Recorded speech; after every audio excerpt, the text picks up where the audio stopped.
Hey there, Knicks fans. How you doing? It's your boy, Jonathan Macri, with you for another episode of the Knicks Film School Podcast. We are officially back on our regular track, which means a regular 3-episode week, 3 podcasts.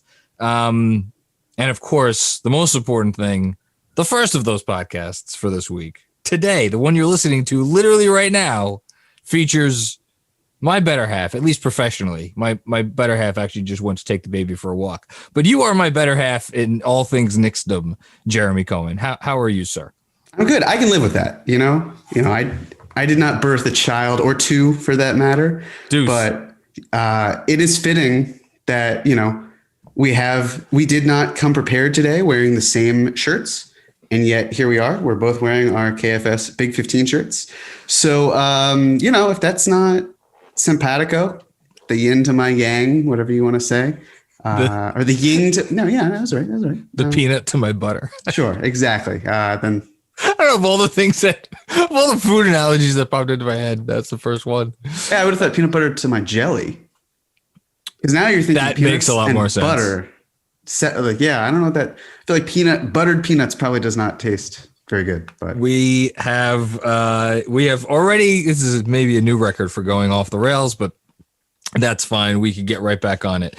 So we are recording this actually on Friday before the weekend because my daughter is getting christened on Sunday. So that's going to be a fun thing, I guess. Right? Christenings are fun. Jeremy, I know you probably don't. Asking the wrong person. I was about to say, but I'm sure it would be a blast.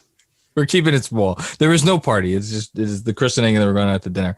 So we're doing this a little early. So hopefully there is no breaking news this weekend that requires our deep insight. I have a feeling, though, things are going to be a little calm for a bit, at least until we get deeper into the playoffs. You'll hear your free agency or trade rumor here or there, but I think we're gonna have a little bit of downtime here before things start to really ramp up. So we thought, what better time than to set the stage for the summer in a very specific way, and it's a way that a lot of people have been asking. I know me about. I'm sure they've been asking you about, probably for months now, which is about the salary cap and about where the Knicks are, where they could go.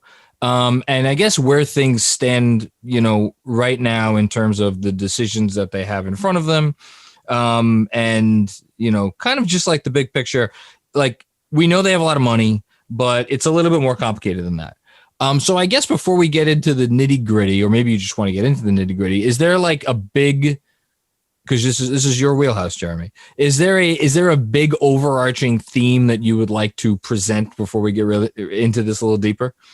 I guess the bigger thing here is there are a lot of numbers floating around in terms of how much money the Knicks have, and at least to spend. And the truth is, it's really hard to put down a definitive amount unless you basically say, oh, well, they're going to do this or that. Like it's contingent on a lot of different things. So, for example, people might think, oh, well, they can create, say, $50 million and then sign a star and then maybe try to get another star and then re-sign a lot of their players. And that's not really how it works. There are obstacles in place that try to prevent that from happening. So I guess the plan, as John, you were laying out, is that we're kind of trying to use this as the foundation for what we can do. And along the next however many weeks, we can, kick it around, see what we can do, and make some fun things happen. Yeah, I mean, at its most basic level, the NBA, for anybody who's not like well versed in this stuff, and I forget that not everybody is, there's a salary cap, which means you're only supposed to be allowed to spend so much money. Of course, in reality, I think all but 2 teams went above that cap this year, right? Us and the Thunder. So there are obviously mechanisms by which you can go above the cap, and we're going to talk about some of those today. But it's interesting, and we don't name names on this podcast, but I was reading something written by let's just say one of the local writers recently, in which they were talking about like the concept of cap holds, and not the concept, they were actually referring to cap holds, and like because the cap hold is this, it may sometimes cap holds don't matter. And for instance, the Knicks are in a position right now where you never say never. Things can, again, there's so many permutations of this stuff, but like cap holds probably don't matter to them for reasons that we'll get into. So on that note, I guess we should just get into it, right? Sure. And I guess the one thing also to put in, I mean, because a lot of you are also going to be listening to this. You're maybe not going to be watching it on YouTube. So that's totally fine. I'm going to try to be as explicit, not in terms of cursing. I mean, I could do that, but just in terms of goddamn right. But the idea of, putting it together so it at least sounds to you like you can understand it without necessarily having to see it. The visually impaired, so to speak. So yes, without further ado. And so Jeremy, in case you didn't read between the lines there, Jeremy, of course, because he's Jeremy, has a whole spreadsheet or is it a spreadsheet? Is it a PowerPoint? It's a spreadsheet. Yeah, it's a spreadsheet. Okay. It is. Laying this stuff out. As he's getting this up, which I think he's getting it up right now. I guess maybe I could start out because you're really going to take the lead on this by just saying that there is a baseline that every team operates from, and that is the guaranteed contracts that you have on your books for the season moving forward. And the Knicks, with maybe one exception, or actually, I think I might be making that up. Jeremy, they have the least amount of guaranteed money on their books next year out of any team in the NBA, correct? That sounds about right. I mean, the only thing, the Thunder probably will eclipse them based on the fact that they will, they'll still have Horford on the books most likely, and they've got this new pick that will be in the draft, yes. And they'll have others at their disposal as well. So, they could add another player if they feel necessary. So I think it's safe to say that as they go into next season, yes, the Knicks will have the least amount of money on the books in contractual obligations. Yeah, and we should say, so what is that guaranteed money? RJ Barrett is guaranteed. He's only entering, obviously, the third year of his rookie deal. Obi Toppin, second year of his rookie deal. Kevin Knox, fourth year of his rookie deal. And then Emmanuel Quickly, second year of his rookie deal. Those are the only players on the roster who have fully guaranteed contracts for next season. Quickly, Knox, Toppin, and RJ Barrett. There's a fifth player who also has fully guaranteed money on the books next season, but unfortunately, he's probably living his best life in, I don't know. What do you think? Joakim Noah is he's not a Cancun guy. I don't think he's a Cancun guy. No, he could be like somewhere in Queens right now. He could be. Or he's Mr. Worldwide to me. He can go anywhere. He's got basketball money. His dad has tennis money. Lots of money. Man of the world. Yeah. Man of the world. He'd be in France. That's another thing. I don't think. If Joakim Noah is in France right, if you are in France right now and you come across Joakim Noah, make sure you send him our regards. He is for not playing basketball for the Knicks next year. He is guaranteed a certain amount of money, $6.4 million to be exact. And then there are two other guarantees on the books. One is Julius Randle, as we're going to talk a lot about Randle today, but at its very most basic, he is guaranteed $4 million next year from the Knicks, which he will get if they waive him and tell him to go on his merry way. My inclination is that they are probably not going to do that and then pay him $4 million to not play basketball. So for all intents and purposes, moving forward, we should look at Julius Randle as the full amount, in addition to that small guaranteed portion, which I'm not going to talk about yet because it gets a little complicated. And Jeremy, I'm going to turn to you on this. There was a report that Norvel Pelle's contract next year is partially guaranteed. Is that correct? It's possible that it is. I thought it was a team option, but again, maybe it is. And this goes to, I thought that I remember seeing something along those lines as well. And maybe as I'm breaking it down, if you want to look it up. And again, for full transparency, if I have something wrong that you see here, anyone out there that you are paying attention to, let me know. I am by no means infallible. I want to make this the best it can be. And I hate spreading misinformation. So if you see something that you think is awry, please feel free to reach out to me.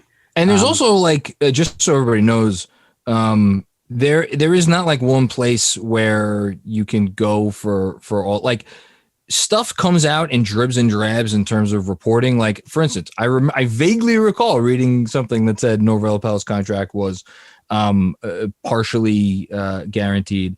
For Vildoza, we don't fully know the terms. But that's funny, because that one I'm pretty sure is a complete team option. So Norvel Pelle, this is what Barbie Marks had reported a couple months ago. It was for $500,000 this year. Next year, $1.7 million with no protection.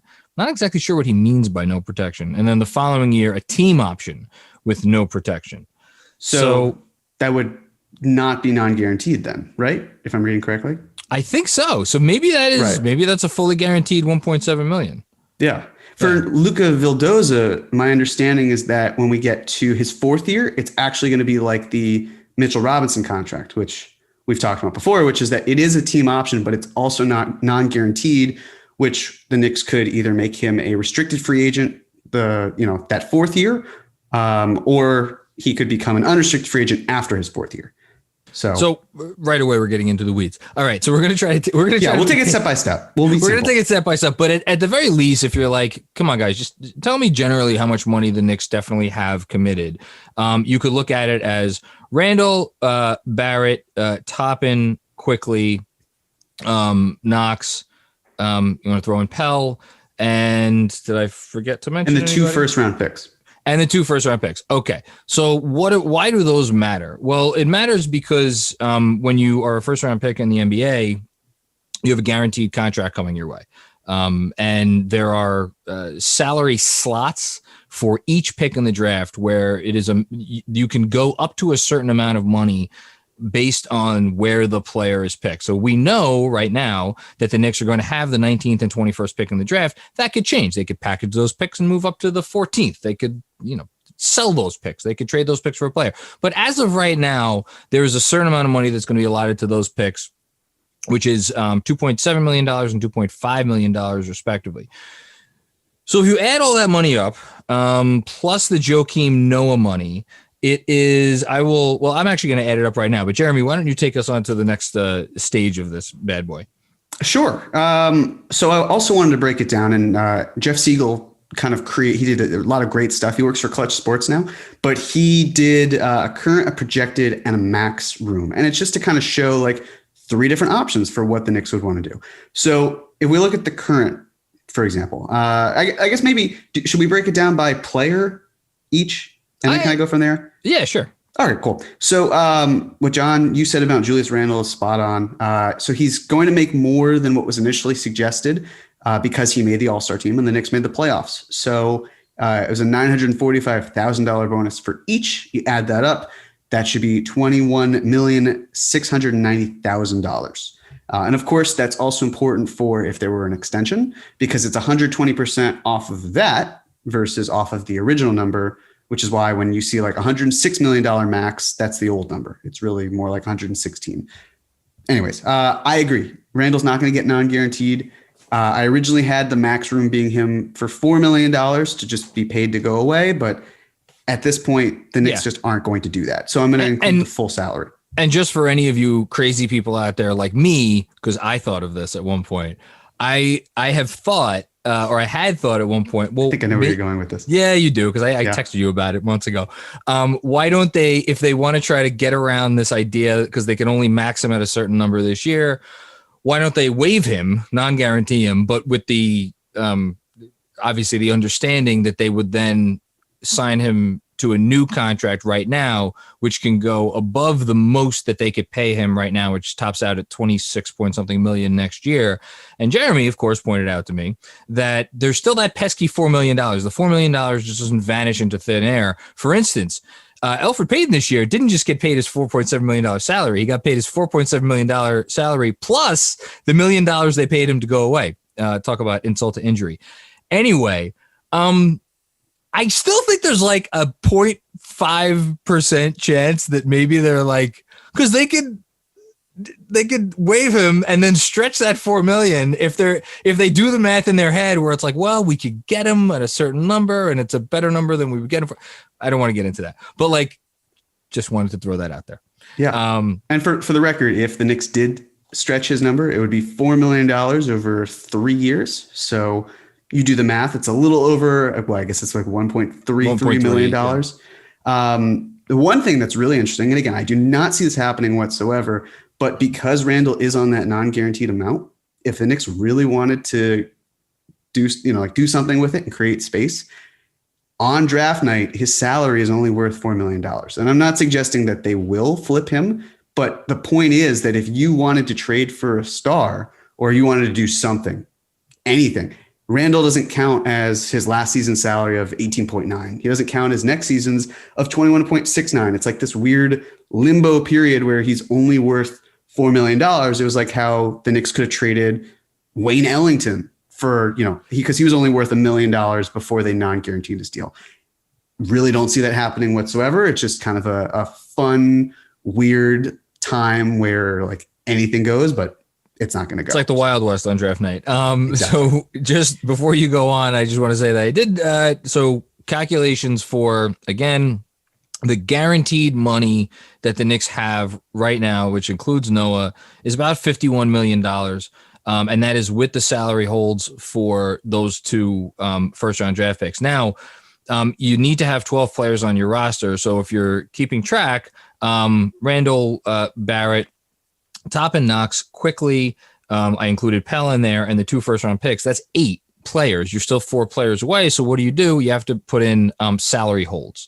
I know we're going to get into salary holds in a bit, but those are, what are they up to, about $1 million right now? They're roster charges. Roster charges. Sorry. Yeah. So no, it's fine. So roster charges are the minimum salary. Yeah. Each one, right? So, but you're on the right track. We'll get there in a moment. Because it is important. But next, I guess we'll just quickly do RJ. He's not going to get non-guaranteed. In fact, his contract was already picked up last year. So the fact that I have it in blue for a rookie option, probably irrelevant because it's already been picked up. Yep. Next, you'll see Derrick Rose. Derrick Rose has a cap hold of a little over $9.9 million, basically almost $10 million. So the funny thing about the roster charges is that you actually, if you have those players still on the books, then you wouldn't have the roster charges accounted for. So it's not just like 8 players and then you have to figure out 4 roster charges to get you to 12. If you keep their cap holds, they don't factor into the roster charge. So it's that sort of thing where like you then actually lose out on cap space. So for example, if you want to pay Derrick Rose and make him stay, if you paid him more money, if you think you're going to pay him more money than what his cap hold is worth, you would keep his cap hold on the books because you can then figure out a way to then go over the cap to re-sign him. Mm-hmm. It's all about trying to maximize the cap space there. Whereas someone like Alec Burks, for example, or Nerlens Noel, like those are guys who, if they were to be paid less, I don't see them being paid less, but if they were, you could then re-sign them because it's more advantageous for moving the pieces around. So let's pause for 2 seconds because I want to make 2 things just very quickly clear. First of all, we should say the cap for next year is projected at $112 million.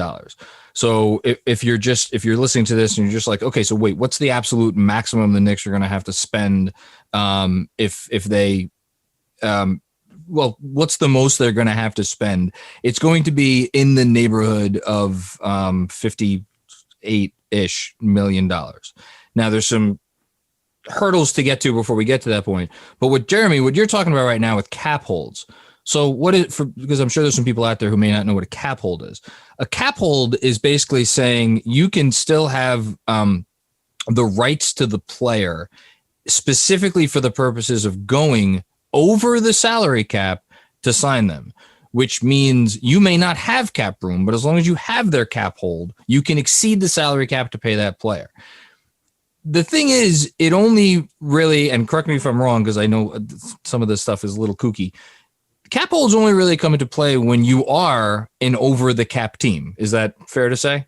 Yes and no. They definitely affect teams that need the money or at least are over the cap, and then they can re-sign it. Like Jordan Clarkson was a great example of why Utah was smart to get him, because they were, his cap hold didn't really matter because they were over the cap anyway. They were able to re-sign him. But cap holds can also be an obstacle for other events. So, for example, I mean, the Nets, right? When they signed Kevin Durant and Kyrie Irving, they couldn't also keep D'Angelo Russell at the salary he was going to command because his cap hold was like 30 some odd $1 million. Yes. So, or somewhere in that ballpark. So it was a lot. It was a ton of money. It was actually, I think it was close to 30 million. It was around the Porzingis number. Mm-hmm. So by doing that, you kind of had to then figure out a way to get around that salary, and they could have renounced him and then cleared the space, or they could have done a sign and trade, which they wound up doing. So you're half right. Yeah. So, but I guess the point here is that if you're talking about how the Knicks can maximize their cap space, the easiest way to do it is to take all these cap holds and vanquish them. Is that correct? Yeah. If they wanted to, clear the decks, and we can run through that as well. I'm sure we'll do different simulations to see what it's like. But yes, you're right. If you wanted to maximize your cap space and you were willing to rid everyone off of your roster, that's how you would do it. And well, when we say rid everyone, rid every free agent. Yes, every free agent of throw. Okay. Right. Okay. I just want to make that clear. No, I'm glad you did. Thank you. Let's keep going. One player I kind of glossed over is Frank Ntilikina. That's the example where, his cap hold is worth $18.5 million. He's not going to make $18.5 million. He's not going to make anywhere close to that. So if the Knicks wanted to re-sign him, which I don't think they will, but if they did, then they could re-sign him for like, 4, 5, whatever $1 million you want to say. Could be less, could be slightly more, although I don't see it being that way. That's how they would be able to maneuver in terms of their cap space. The interesting thing is, because of Frank, I think Frank makes the difference between them being able, should they so choose, being able to operate as an over the cap team and not, right? Sort of. Yeah. He definitely plays a big part. But that's a good point. We will get to that as well. Yeah. Obi, he's under contract. The first 2 years of the player's contract are fully guaranteed. There are no options available. Obi's in the second year. He's staying. Kevin Knox, his 4th year pick, or I glossed over Elfrid Payton, probably for a reason. Elfrid Payton, if I had to bet my life on it, would not be back. But I probably could have said that last offseason, and I would be dead. Be present. But again, there are cap, all of these players, whether you hate them or love them. As of right now, there are cap holds for all these players on the books. So again, there is a function for the Knicks if they wanted to operate as an over the cap team to pay a certain amount of money to keep them. That's why we're going through this anyway. Right. Then yes, Kevin Knox, his 4th year was picked up last year, so he's guaranteed salary. Reggie Bullock is similar to the other free agents. Vildoza is a non-guaranteed contract, but I'm just going to pretty much presume he will be here. The only reason he wouldn't be is, I guess, if he got hurt, or I guess another reason would be if you were traded. I'm going to assume he stays, so he's here. And then you have the 2 first-round picks. The 19th pick would be almost 2.8 million, and the 21st pick would be a little less than 2.6. So the interesting thing about that is the amounts listed, those basically it's 120%, which would be their cap hold, right? So there's a rookie salary that's determined based on cap figures. It's very confusing, but it's out there. And then it would be 120%. Well, teams typically pay their first round picks 120% of that anyway. So I think like one of the only picks over the last few years that did not get that might have been Kevin Porter Jr. actually. Oh, but, yeah, I vaguely recall that. He got paid, I think 100% of it. You can get 80% to 120%. But again, most of these rookies get paid 120% of what they would be making, which is the same as their cap hold, which then works out either way. Yep. But I have it as estimated because it depends on what the salary cap is. If the salary cap changes, so do the rookie numbers. So that's, and we should say that the salary cap number we're going off of right now, which is $112.4 million, that's an estimate. The league gives teams the final figures for what the salary cap is. I think on the eve of the new league year, or maybe on the day that the new league year starts, with this, which this year is August 3rd. Third. Something like that. It's basically the first day that you can negotiate with free agents. It's either the 3rd or the 4th. I forget which one. Anyway, okay. So we just basically laid out all the numbers and situations for all the people. One guy you did not mention, and I'm not sure if you intentionally glossed over him, was Mitchell Robinson, who I also didn't mention earlier when I was going through all the list of guaranteed money. And that's because Mitchell Robinson isn't guaranteed a dime for next year. The Knicks can tell Mitchell Robinson to go take a hike if they want to. Although, well, I don't know. Do you want to get into Mitch now, or are you saving Mitch for later? You tell me. Well, no, I just wanted, the reason I didn't get into Mitch was because we just have a few numbers left. Okay. Because I'm just going down I'm in descending contract order. Oh, yes. Okay. So we do have a couple to get through. Quickly is the same thing as Toppin. And then here we are. We're at Mitchell Robinson. So the Knicks have two options, as we've discussed. Well, I guess three, but technically two. They can either let him go to restricted free agency by declining his club option, or they can pick up his club option and let him hit free agency in 2022, or they can pick up his club option and they can extend him. So they can do any of those things. But if they want to maximize cap space this year, they would probably want to do, well, I mean, they could really do any of those options. There are ways around it. If they picked up the option, that doesn't affect cap space this year. It actually probably, like, you save $200,000 because his cap hold is a little over $2 million and his salary for next year is $1.8 million. So if you really were trying to nickel and dime, you could do that. But then if his cap hold were there, then same thing could be said. It's really only about $2 million. And even if you extend him for the following year, you're basically then saying, okay, well, we're committed to closing out 2022 cap space. Mitch is a really key figure in all of this, because the Knicks, and thanks to Scott Perry and his partner in crime, which agent? It was Raymond Brothers, wasn't it? Yeah, that was the second or the third agent, I think, by that point. Whatever. Raymond Brothers essentially, on Mitchell Robinson's behalf, signed pretty much the worst contract you could sign as an agent. I mean, let's just call it like it is. He gave the team all the power. So the Knicks have, this great opportunity to, like, negotiate with him, throughout the rest of the summer if they want, and all the while keeping that $1.8 million on the books while they're trying to figure out a number to keep him around long term. Of course, the alternative, as you said, Jeremy, is to wipe away that number, and then it turns into you said a $2.2 million cap hold. A little over two. A little over two, yes. 079 or 2.0 something. But the nice thing about that is you could then agree with Mitch on a number, but don't sign that contract until you take care of all of your other free agent business. So that doesn't clog up your books in the meantime, which is a nice thing to be able to do. Exactly. And then we really have three pieces of information left for the roster, and we can get going. Taj Gibson, he also has a cap hold. It's pretty small, but it's there. Norvell Pelle, we've talked about that. The one thing to do about Pelle is you could decline his team option, make him an unrestricted free agent, which he would have been otherwise. And then you can wipe away his contract to see if there anyone worth squeezing in, you could do that.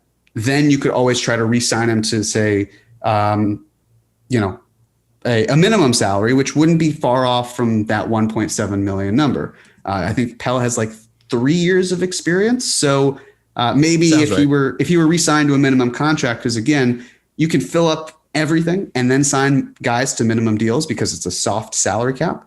So Pelle would really maybe be losing, I don't know, $300,000 or $400,000. And and that's not a small chunk of change, but in the sense of basketball, at least, it's like that would be a maneuver that you could make because he's a replaceable player. And we should say, I just found another thing. Ian Bagley, who does not get this stuff wrong, confirmed the Pelle's deal is non-guaranteed for next season, and the team option is for the following season. Interesting. All right. So for 22-23. So really good contract for the Knicks. Yeah. So right now I have changed that. And that. So look at this real time. Fantastic. We got a non-guaranteed contract for Norvell Pelle for the 2021-2022 season. And then the last thing is the Pistons pick, which belongs to the Knicks. Yes. those of you watching will see that there's no salary listed. It's because second round picks do not carry a cap hold. So similar like with Mitchell Robinson, the Knicks basically that year, I want to say, used their, I think it was their mid-level exception as part of it. They used it on him and they used it on Hazonia, if memory serves. And they signed him to this deal. The Knicks could sign this pick out of cap space. They could sign it out of the room exception, although that seems unlikely because that caps out of at 2 years. They could trade the pick entirely. They could give the pick a minimum contract. There are several different options, but that is why it is listed, but there's no salary attached to it. You just brought up an exception. I'm just trying to jump in with stuff that people might be wondering as we're talking. So a lot of times you'll hear people who talk about the NBA talk about exceptions to the salary cap, and specifically the mid-level exception, which is something that teams get to use typically when they are over the cap. The Knicks do not have access to any exception that they would get if they were, well, let me rephrase that. For if the Knicks decide to operate as an under the cap team, they will not have access to one of the over the cap exceptions. Instead, they will have access to the room exception, which is like the mid-level exception. And Jeremy, jump in if I'm getting any of this wrong. I'm pretty sure I'm on point with this.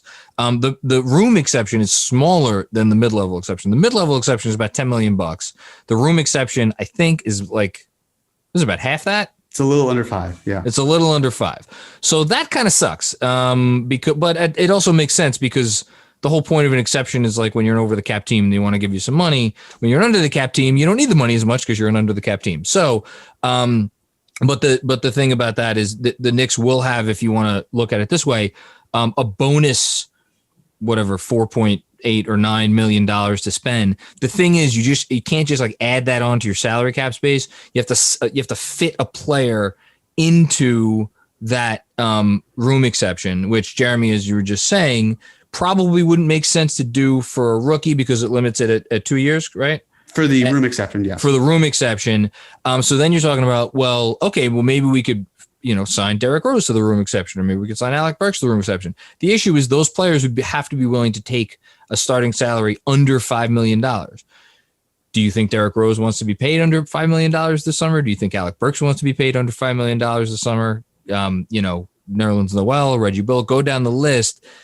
The point is, it may be challenging for the Knicks to bring back one of their own players for a number that is at that amount. Not to say they can't bring in somebody else, or who knows? Maybe Derrick Rose is so in love with Tom Thibodeau, he just he wants to do him a solid. We'll see. Okay, so I just wanted to throw that out there as well. Yeah, that's absolutely correct. And yes, they're two different buckets. You've got the overarching cap space, and you got the room exception. You can also split up that. That's certainly fine. But I guess going to, while we're on the topic, so yes, for the mid-level, if the Knicks were to re-sign everyone and stay above the salary cap and not dip into anyone from free agency, they could do trades. But as long as they stay above the salary cap, then they are able to essentially keep that mid-level exception option. They can sign a player for around $10 million. It would actually hard cap them, which we can get into another time, but that really wouldn't affect the Knicks too much. We don't need to talk about the hard cap. We do not. That's a little too advanced for the moment. Yeah. I would love to have a conversation in which the Knicks are hard cap, because it probably means that it's good. That's a good thing. Actually, we can have that conversation right now, because last season the Knicks were hard capped. It just didn't matter to them. They made that trade with the Rockets for Austin Rivers. It was a sign and trade.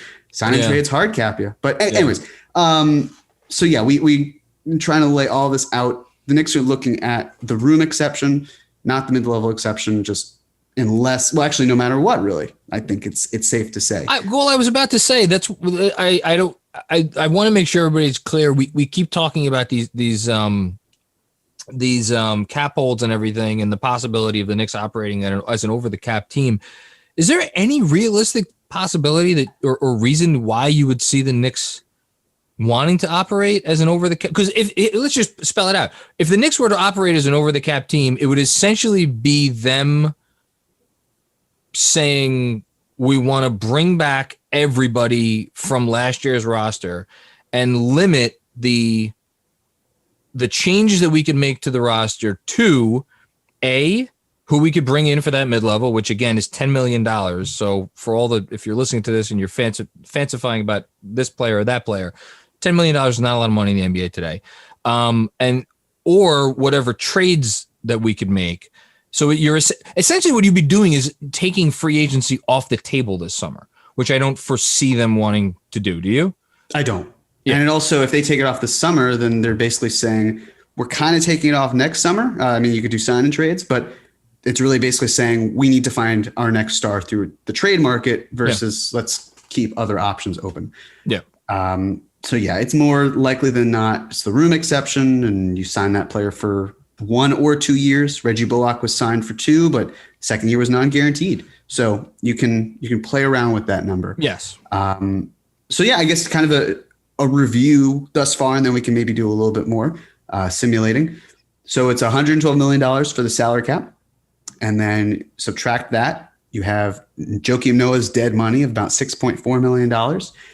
And then if we want to look at the projected, because I think that's really the one to focus on, if we are keeping the cap holds of Derrick Rose, Alec Burks, Nerlens Noel, Reggie Bullock, and Taj Gibson, then pretty much we're looking at what would become $21.4 million in cap space, which is far short of the max for a player like with 0 to 6 years of experience, like Alonzo Ball, which is short, very much so, of the 7 to 9, which is short of.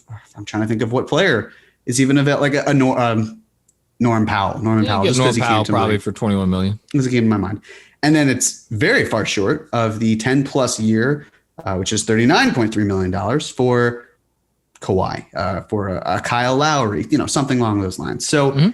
What gets fun now is, okay, well, maybe we don't want to include Nerlens Noel into our plans. How does that factor in? That sort of thing. So, John. Well, hold on. Yes. Briefly before you go on to this, this is another one of those things I want to make sure we're clear on. If you vanquish a player's cap hold, so for instance, if you take Derrick Rose's cap hold or Nerlens Noel's cap hold or Alec Burks, any of these players' cap holds, and you toss it in the garbage and you light the trash can on fire, it does not mean that those players may not be back with the Knicks. Is that not right, Jeremy Cohen? That's correct. My understanding is that you could also sign players for more if you rescind their rights. So Alec Burks, right? He can only make up to his cap hold because he was signed for 1 year. Yeah, that's kind of the snafu with the rights that he has. So the Knicks could sign him for $7.2 million. Or, again, my understanding is they could just rescind his rights and say, we actually want to pay you more than that, and then sign him once again. But it's, Reggie Bullock's a trickier situation. The Knicks can really probably only pay him up to around the $12 million mark. I don't see them doing that, but if they wanted to, they could. That's an option that they would have. Unless they, again, use cap space to bring him back, which right. I think as I see this, the most likely scenario with all of these players that the Knicks had last year and may want to bring back next year is they're going to bring them back using cap space, because that would seem to me to be the most likely outcome. Anyway, exactly. So okay, you be the brains, I'll be the brawn. Let's talk this out. So I think as I'm just kind of looking at this and I'm like, all right, well. Where should if I'm looking at this as the Knicks, I am looking at it as and we're going to go through some very specific scenarios over the weeks to come, in which, like, bring in this player, bring in that player, what's it going to cost? I think I just want to maximize my cap space without sacrificing the stuff that, like, really matters to me. So I think what that means is, like, I think the Mitch situation, I don't know. Do you want to, is that the first domino to fall? Because don't they kind of have to decide what they're going to do with Mitch at kind of quickly? That's my thinking as well. And I was kind of thinking about this same scenario even this morning of, like, what are the Knicks going to do? And my sense is that if they have a good understanding of where the best free agents are, that will help dictate, whether they stay or go. That will help the Knicks make a more informed decision because, unless they want to make him a restricted free agent no matter what, which they could do. It's possible.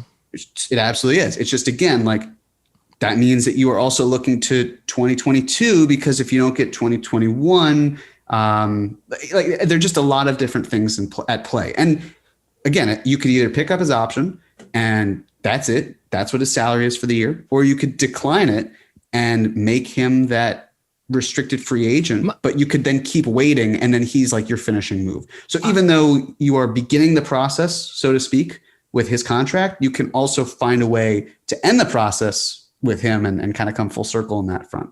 I have a prediction. I'm going to make a prediction right now. I think Mitch is going to play for $1.8 million next year. I think they are going to, I always get the language wrong. They're going to pick up his team option, correct? That is the right verbiage. I think they're going to pick up his team option for $1.8 million. And I think that they will try their darndest to negotiate an extension with him. I do not think that they view the prospect of losing him long term as so dangerous that they will want to lock him up, as it were, or get his restricted rights right now to the point where his salary next year is going to inflate by whatever amount that it would inflate by. I mean, and again, just so we're putting numbers to this, if Mitchell Robinson signs a new contract, and if they make him restricted and he signs a new contract, and that contract starts at $12 million, that means that they are going to be paying Mitchell Robinson $10 million more, or $10.2 million more next season than they would have otherwise needed to. And I guess I'm not sure. I mean, I know why they would do that because they don't want to risk losing him, but I don't think that they will do that. Do you care to make such a prediction right now? I don't think you're wrong. I think another option is basically the Knicks saying to Mitch, hey, Mitch, this is also a chance for you to bet on yourself because you were doing some really great things and you got hurt and then you came back and you got hurt again. This is your opportunity to rebound from that, no pun intended, and basically try to give yourself more money than you would have gotten than what we can give you. Yeah. Because if Mitch is getting, 3 years and $30 million or 4 years and $40 million, something in that ballpark, that's like Thomas Bryant money. That's really not a lot to go off of if you feel like you have the confidence to step up and make more for yourself. So I think both teams or both parties in this case are willing to bet on Mitchell Robinson to have a bounce back year, which benefits both. And I think you could even add that to the Julius Randle situation, which is that, I personally would love for the Knicks to re-sign Randle. I could see Randle saying, no, I'll bet on myself. And I could then see the Knicks saying, you know what? That's fine. Because if something happens the following year where we find a player on the open market or on the trade market, whatever it is, who's actually better than Randle and fits with what they're doing because they have Obi Toppin, because who knows what other scenarios could present themselves, that's another thing that they could consider. So, and again, I do think the Knicks will dip into the 2022 salary. I don't think they're just going to conserve everything. They're going to spend money. And they should. They should spend money. They shouldn't just bank on 2022.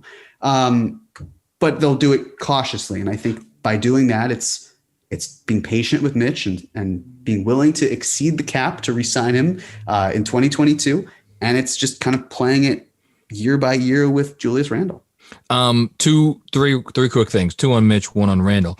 On Mitch, I wonder if the thought of playing next year on $1.8 million contract is so unpalatable to him that he might take. If I was the Knicks, I would bet on it potentially being unpalatable to him and present him with an option where he's like, well, we could pay you now, but because it's going to really jam up our cap space for this year, we can't give you the full, like what you're probably going to earn next year. We got to give you a little bit less than that, but it's guaranteed money and you'll be getting paid a lot more this year, and sign into a deal that starts at like $7 or $8 million this year.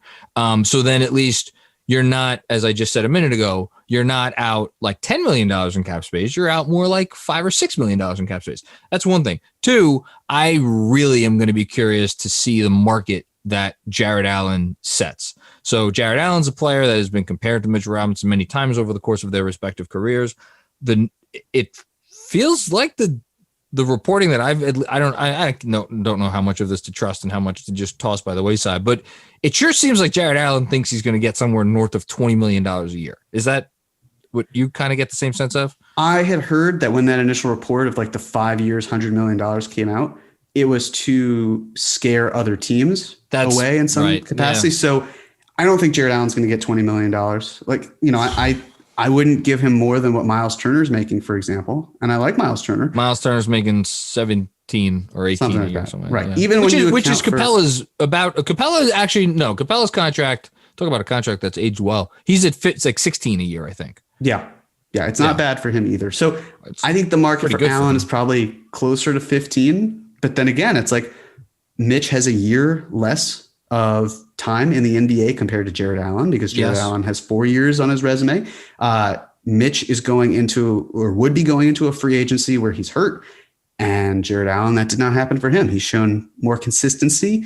And I think that people just generally prefer, Knicks fans aside, I think there's just an idea of Jarrett Allen being a better player than Mitch. Safer player, I think. Safer floor for sure.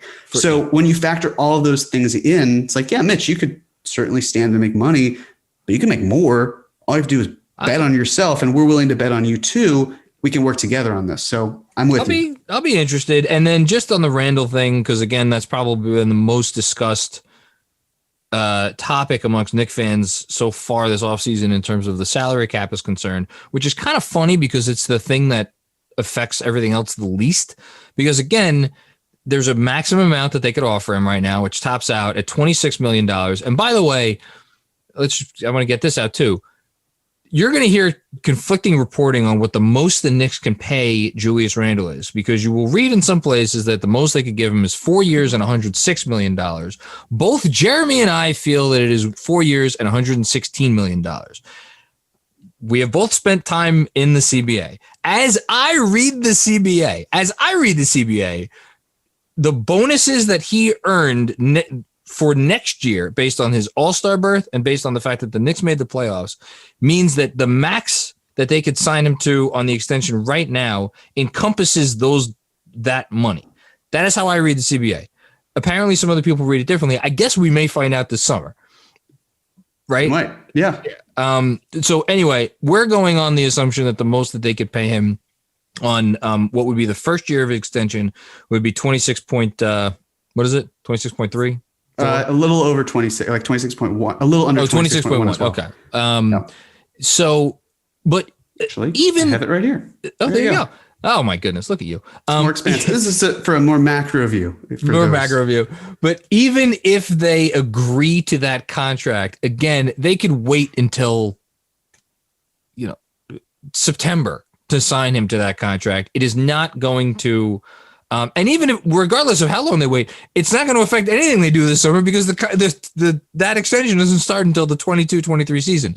So whatever they decide to do with Randle, other than potentially waive him, which again, I don't think we're going to see that. Yeah. It's not going to affect their plans for this summer. So I think the long and the short of it, maybe we could finish up here, is that if the Knicks are going to want a lot of money to spend this summer, specifically in the neighborhood of close to $60 million, whether you want to put it, what is the number actually? You have it at 51. Yeah. That's the thing. I've seen the number 60 thrown around quite a bit. I don't understand how people are getting that. That's the thing. Like, I don't get how they are coming to that exact number or around that number, because it just doesn't really make sense to me. Like, even if you change the Randle number, right? Yeah. Like, it's not going to be $60 million. So I'd love to know how that number has come about exactly. Yeah. It seems like it was just thrown out there. Well, because people have different, did they see in Bagley's report that Norvell Pelle is fully guaranteed? Or did they not see in Bagley's report that Norvell Pelle is fully, so there's little stuff out there. They're going to have north of $50 million to spend. And realistically, I want to say this too. Kevin Knox is due. What's Kevin Knox due next year? $5.8 million. Okay. Ask yourself, is there a team in the NBA, one team, it only takes one, who is willing to take a 1-year bet on Kevin Knox and pay him $5.8 million for the privilege of seeing if Kevin Knox could be an NBA player? My assumption is yes. There is such a team out there, such that if the Knicks wanted to trade Kevin Knox for a top 59 protected second round pick in the year 2028, they will find a team willing to make that transaction. So realistically, could the Knicks figure out other ways to get more money? Yeah, of course. I mean, they could also trade away Obi Toppin if they want. I don't think they're going to do that.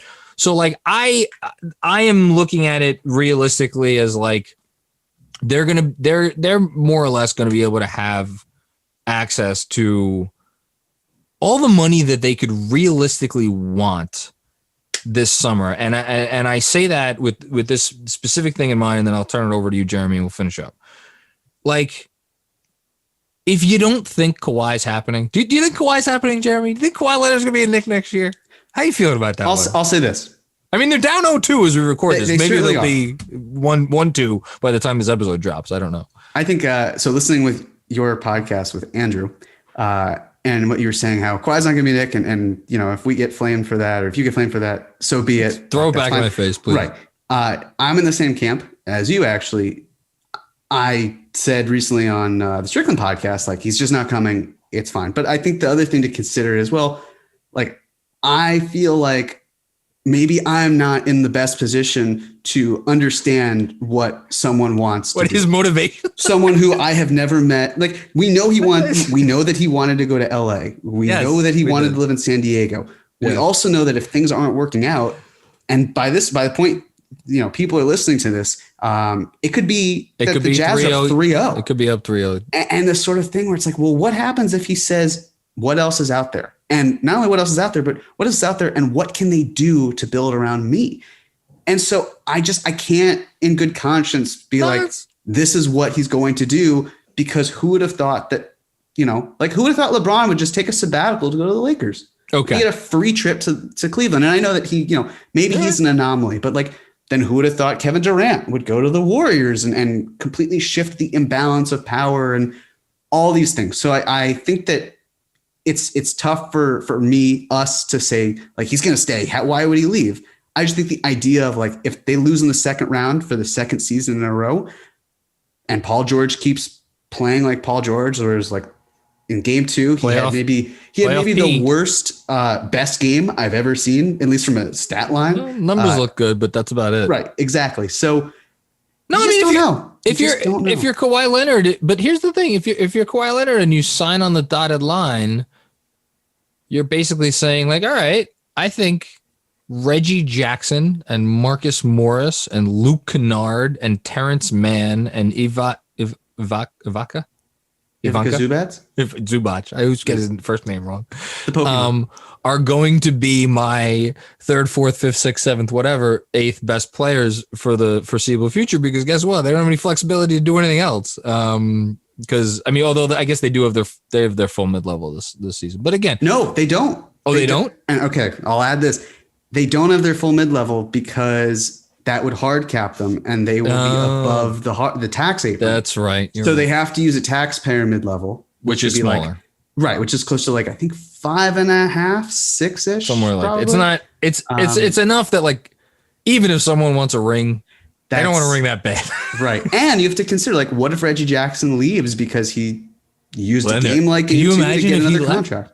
Or Nick Batum. What if Batum is like, I made a ton of money with Charlotte and they're still going to pay me for another 2 years because they stretched my contract. But if I can get a starting opportunity and get paid more and play for a decent team, like, I'll do that. He could go to a team for the mid-level. And I forgot about Nick Batum. That's my bad. No, but still, like, there are a lot of ways for this team to kind of splinter. And then it's like, well, if they trade Paul George, I'm sure there's a team that's going to want Paul George. He was an all-NBA player. Shit, the Knicks may want Paul George if they want it, but in a three. Well, that's a conversation for another day. Point being, yes, there are a lot of factors at play where Kawhi could look around and be like, maybe this is our ceiling. And do I want to be here if that's our ceiling. So my money is still that he's staying, but they barely escaped the Mavs, and they were supposed to really stick it to them, and they didn't. And they're playing Utah, which is a good team. It's a great team, best team in the NBA record-wise and net rating too. And through 2 games, it's just like, well, if you can't win one at home, and if you go down 3-0, history tells us you're pretty much done.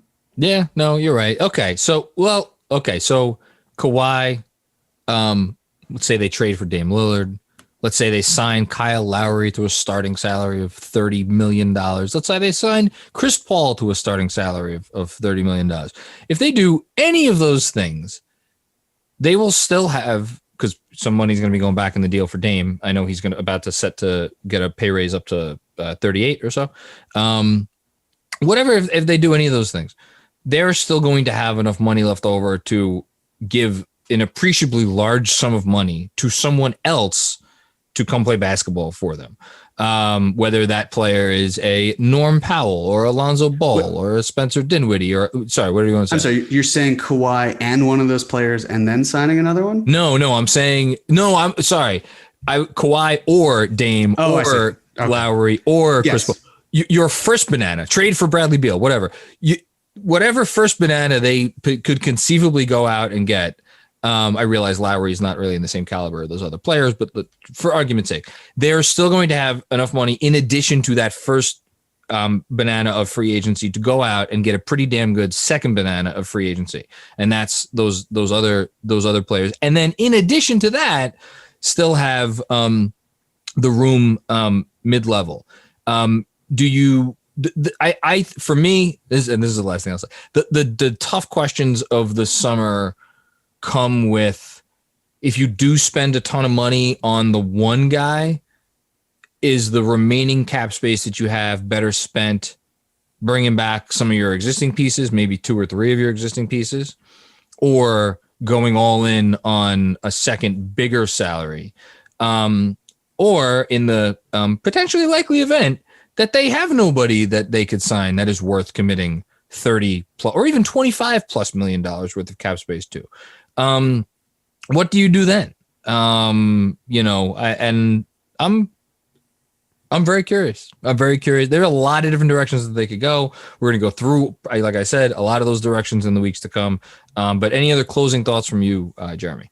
No, I think that's well said. It'll be interesting to see how they can navigate, because then the idea of trading for a star, if you don't have another one here, and especially if you don't consider Randle one or even RJ, then it's like, well, how do you get that next guy? You've traded assets, you've traded salary for that player.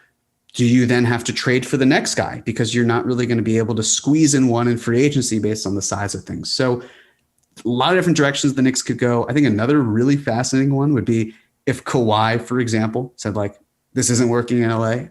I'm be comfortable going to New York, but I also want someone else to go with me. There is the possibility where the Knicks then use someone like Randle as trade bait instead. Just like the point being that there are so many different options and opportunities that it's just like it's almost impossible to kind of like keep an eye. It very much feels like the Doctor Strange thing. If you'd like to imagine a world where, cool. I can't believe I say this out loud. I know where you're going with this. No, I mean, look, if you want to imagine a world where Kawhi comes in free agency and they center a Dame Lillard trade around Julius Randle and like a shit ton of picks. Well, but you in that case, you wouldn't have to give up as many picks because you're giving Randle's an pretty good all-NBA player. Sure. And yes. I mean, if the Blazers want Randle in that case, they can keep him. Or maybe it's a 3-team, do whatever they want. Right. Maybe it's a 3-team deal. And exactly. you want to bring in Lillard, and then you want to have cap space left over to sign, Kyle Lowry. I don't know how Lowry and Dame Lillard, but like, again, the point of this is not the actual team building exercise. The point is that these are the sorts of this is the sort of flexibility that the Knicks have at their disposal this summer, which is a beautiful thing. And it's not something that should be wasted. So if you're going to sign anybody to multiple years, do so wisely. That's all I'm going to say about that. Jeremy, this was awesome. I can't wait to do more of these little exercises with you in the weeks to come, getting into the nitty gritty of, fitting in specific guys and whatnot. But I hope you enjoyed. Again, if you listen to this pod and you want to dip into the YouTube channel to kind of just take a quick look at the cap sheet, you could do that. Anything else I'm forgetting? Or is that it? I think that's it for the most part. I think that's it. Since you and Andrew last talked, not that much has happened, which is nice. I think we're going to get a couple of down weeks here, but we'll find things to talk about. Listen, we always have things to talk about. It's me and you. Okay. On that note, everybody, thank you for listening to another episode of the Knicks Film School Podcast. We'll be back with you with our another edition of our normally scheduled program next Monday. But in the meantime, we'll got a couple banger episodes for you coming up the rest of this week. So stay tuned for that. And everybody, have a good week.